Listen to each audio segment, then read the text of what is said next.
హైదరాబాద్ సరూర్ నగర్లో యువ సంగ్రామ సదస్సును బీఆర్ఎస్ సదస్సు నిర్వహించనుంది। ఈ సభలో కాంగ్రెస్ ప్రభుత్వంపై మాజీ మంత్రి కేటీఆర్ ఫైర్ అయ్యారు। యువత పిడికిలు బిగిస్తే పీఠాలే కదిలిపోతాయని ఆయన అన్నారు। ఇప్పటి వరకు ఒక లెక్క, ఇప్పటి నుంచి మరో లెక్క అంటూ కాంగ్రెస్ పార్టీపై విమర్శలు చేశారు। కాంగ్రెస్ ప్రభుత్వం అధికారంలోకి వచ్చిన తర్వాత 70,000 ఉద్యోగాలు ఇచ్చినట్లు నోటిఫికేషన్లతో సహా నిరూపిస్తే తాను రాజకీయాల నుంచి తప్పుకోవడానికి సిద్ధమని కేటీఆర్ బహిరంగ సవాల్ విసిరారు। రేవంత్ రెడ్డికి పదవి ఇచ్చింది రాష్ట్ర యువతకు ఉద్యోగాలు ఇవ్వడానికా లేక రాహుల్ గాంధీకి జాబ్ ఇప్పించడానికా అని నిలదీశారు। రేవంత్ రెడ్డి క్లైమాక్స్ హిట్లర్ కంటే దారుణంగా ఉండబోతోందని కేటీఆర్ మండిపడ్డారు। ఎప్పుడో చెప్పారు, యువశక్తి శివమెత్తితే పోరాటాలు పోటెత్తుతాయి, నవశక్తి విజృంభిస్తే విప్లవాలు విరబూస్తాయి, మీరు పిడికిలి బిగిస్తే పీఠాలే కదిలిపోతాయి, మీ గలాలు గర్జిస్తే కుర్చీలు కూలిపోతాయి।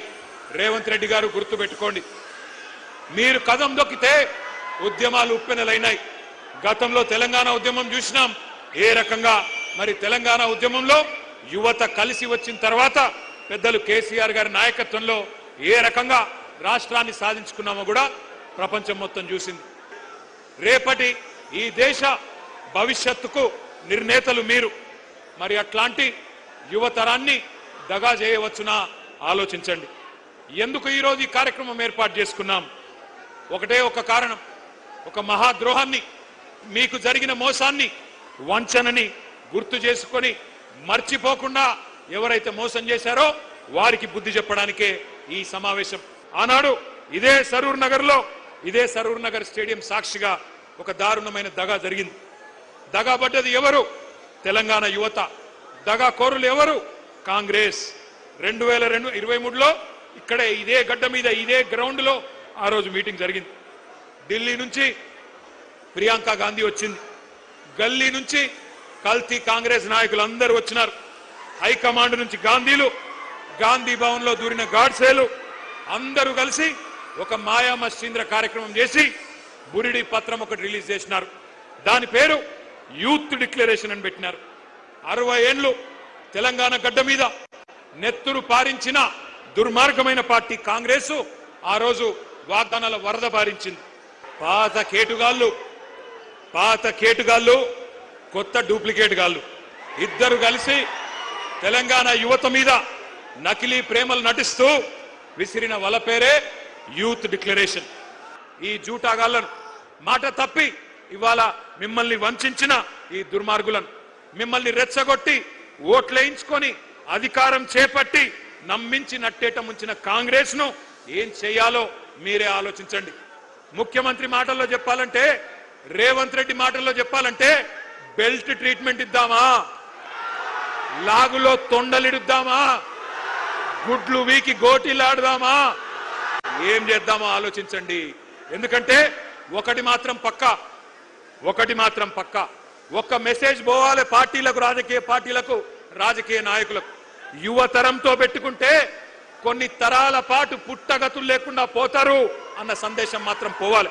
అందుకే యూత్ డిక్లరేషన్ పేరుతో చీట్ చేసిన ప్రియాంక గాంధీకి, కాంగ్రెస్ పార్టీకి, రాహుల్ గాంధీకి, రేవంత్ రెడ్డికి మీరు డెత్ డిక్లరేషన్ రాయాలని చెప్పి నేను హృదయపూర్వకంగా మిమ్మల్ని కోరుతా ఉన్నా। అశోక్ నగర్ చౌరస్తాలో అందమైన కబుర్లు చెప్పి అవతలబడ్డ రాహుల్ గాంధీ ఇప్పుడు ఎక్కడ అడ్డగాడుదులు కాస్తున్నావు అని నేను అడుగుతా ఉన్నా। ఎక్కడ ఉన్నావు? కనబడతలేదా మా నిరుద్యోగుల ఆక్రోశం? గల్లీలో నిరుద్యోగి ఆవేదన పడతా ఉన్నాడు, ఢిల్లీలో ఏ గుడ్డి గుర్రాల పనులు దొమ్ముతున్నావు రాహుల్ గాంధీ అని నేను అడుగుతా ఉన్నా। అశోక్ నగర్ చౌరస్తాలో ఇవాళ అభ్యర్థులు శోకిస్తున్నారు, ఏడుస్తున్నారు, వినిపిస్తలేదా? దిల్సుఖ్ నగర్ లో యువత మీద లాఠీలు విరుగుతా ఉన్నాయి, వినిపించడం లేదా?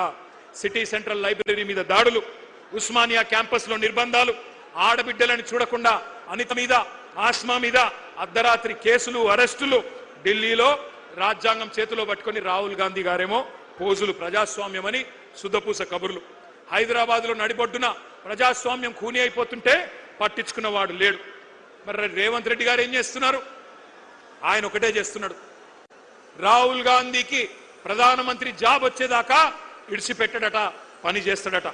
నిన్ను సీఎం చేసింది యువతకు జాబులు ఇవ్వమనా లేకపోతే నిరుద్యోగి, రాజకీయ నిరుద్యోగి రాహుల్ గాంధీకి జాబ్ ఇవ్వమనా ఆలోచించండి। గీన చెప్పాలి మనం, ఈయన ఓటుకు నోటు దొంగ 50 లక్షల రూపాయలతో అడ్డంగా దొరికిపోయిన దగుల్బాజీ గాడు ఇవాళ అవినీతి గురించి, నీతి గురించి, అశాశ్వతమైన అధికారం గురించి మాట్లాడుతుంటే నాకే గమ్మత్ అనిపిస్తా ఉన్నది. ఇంకా ఎన్ని ఫాల్తూ మాటలు.